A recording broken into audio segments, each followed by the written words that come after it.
بغيتي تمشي لبرشلونه ب 275 درهم، اجي نوريك اشنو غادي دير. سهله.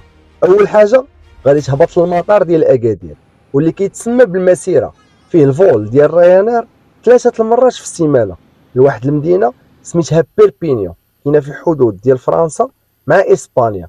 وغالبا الفول ديال رايانير كيكون مع 6 ديال الصباح. المهم في هاد اللقطه لقينا كاميون طياره، ما عرفناش واش الكاميون اللي دافع الطياره ولا الطياره اللي جرى الكاميون، ولا بوتيتر يكون هذا هو الديباناج ديال الطيارات في المطارات. المهم ما علينا، خدينا الرايانير ب 150 درهم، واغلبيه ديال الوقت هذا هو الثمن ديالها ما كيتبدلش. داكشي علاش ديما غتلقى هذا الفول عامر بزاف. مشينا في الرايانير وهبطنا في هذه المدينه الزوينه الصغيره اللي كاينه في فرنسا كتسمى بيربينيو. فيها واحد المطار اللي هو كبير، فيه دي فول داخل فرنسا وحتى خارج فرنسا. والاول مره تحت لي الفرصه باش نشوف هليكوبتر قدام عيني، واخا الصوت ديالها شويه كيضر في الراس، ولكن اللقطه اللي هي واعره. خدينا البوس ب 15 درهم من المطار ديال بيربينيون حتى لواحد المحطه اللي كتسمى ميلتي مودال.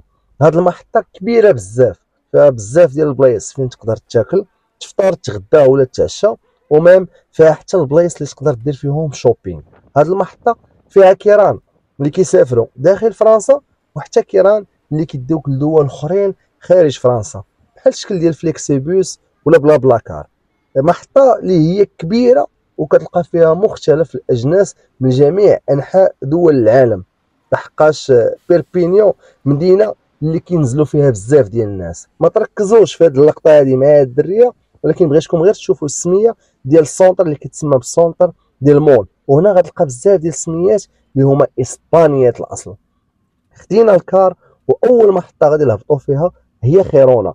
الكار كيدير بك تقريبا ساعتين و58 دقيقه من بيربينيو حتى لبرشلونه.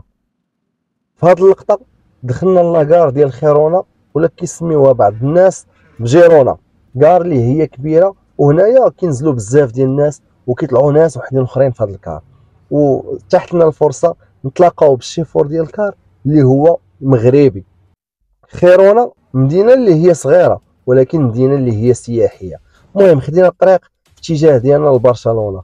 ما يغركمش الناس يقول لكم بان اسبانيا راه شي حاجه، لي زوطورود ديالهم والطرقان ديالهم تقريبا بحال الطرقان ديالنا.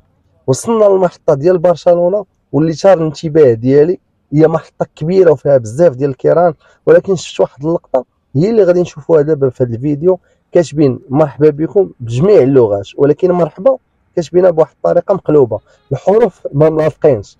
المهم ما علينا. المحطه ديال برشلونه هذه المحطه اللي كتسمى بمحطه الشماليه، وكاينه محطه اخرى ديال برشلونه.